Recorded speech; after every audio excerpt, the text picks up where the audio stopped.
Good morning বন্ধুরা। তো দেখো, আজ একটু গেছিলাম বাবা লোকনাথ বাবার কাছে। তো আমাদের জন্মাষ্টমী উপলক্ষে যাওয়ার কথা ছিল, যাওয়া হয়নি। তো আজকে চারজন বেরিয়ে পড়লাম বাবার কাছে বাবার পুজো দিতে। তো দেখো বন্ধুরা, আমরা বাড়ির থেকে বেরোলাম, আমি বাপের বাড়ির থেকে বেরিয়েছি। তো আমার বাপের বাড়ির থেকে বেরিয়ে দূর লাগে না, ঠিক আছে। তো এই যে বেরিয়ে পড়লাম এই লোকনাথের রাস্তায়। তো এখানে আছে আমার মা, আমার ঠাম্মা, আমার ভাই, আমার বর আর আমি, আমার দুই মেয়ে। তো বন্ধুরা দেখো, একটা টোটো ভাড়া করা হয়েছিল, বেরিয়ে পড়লাম। তো এই যে আমার বর, মন্দিরের পুজো দেবো বলে মন্দিরের দিকে যাচ্ছিলাম। তো এই যে আমি দাঁড়িয়েছিলাম, দেওয়া হয়ে গিয়েছিল। তারপরে পুজোতে নিয়ে বেরিয়ে পড়লাম।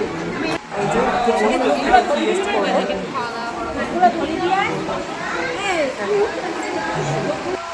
বসে আছি। আমার মেয়ে, ভাই,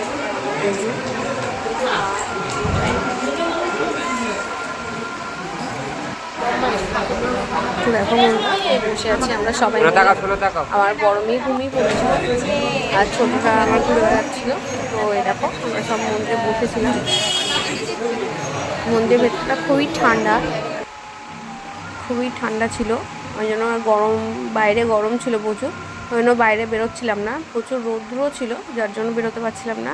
এই যে আমার মা বসে আমার মেয়েকে ঘুম পাড়াচ্ছিল। তো দেখো এই যে আমার ছোট মেয়ে, আমরা একটু বসে এখানে রেস্ট করছিলাম। তো আমাদের খাবার জন্য, ঠাকুরের ভোগের জন্য টিকিটও কাটা হয়ে গিয়েছিলো। তো সেখানেই যাবো আমরা একটু পরে। তো এখানে যাচ্ছিলাম বাবার কাছে, বাবার মাথায় জল ঢালার, এইখানে তোমার ধূপ মোমবাতি দেওয়ার জন্য গেছিলাম, ধূপ মোমবাতি দেওয়ার জন্য গেছিলাম। তো দেখো বন্ধুরা, তো এখানে মোমবাতি ধূপ ধরিয়ে দিলাম। আমি আমার মেয়েকে কোলে নিয়েই করছিলাম।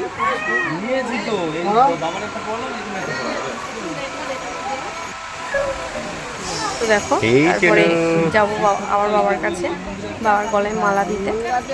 ওখানে এই যে চন্দনের ফটো নিয়ে নিচ্ছিল। এই যে আমার মেয়ে দিচ্ছিল না, জোর করে ওকে দিয়ে দিয়েছি, ভয় পাচ্ছিল।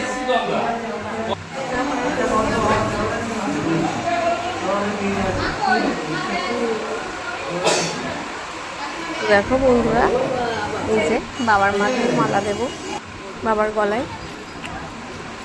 তো বাবার মাথায় জল ঢালা হয়নি আমাদের, তো বাবার গলায় মালাটাই দেওয়া হয়েছিল।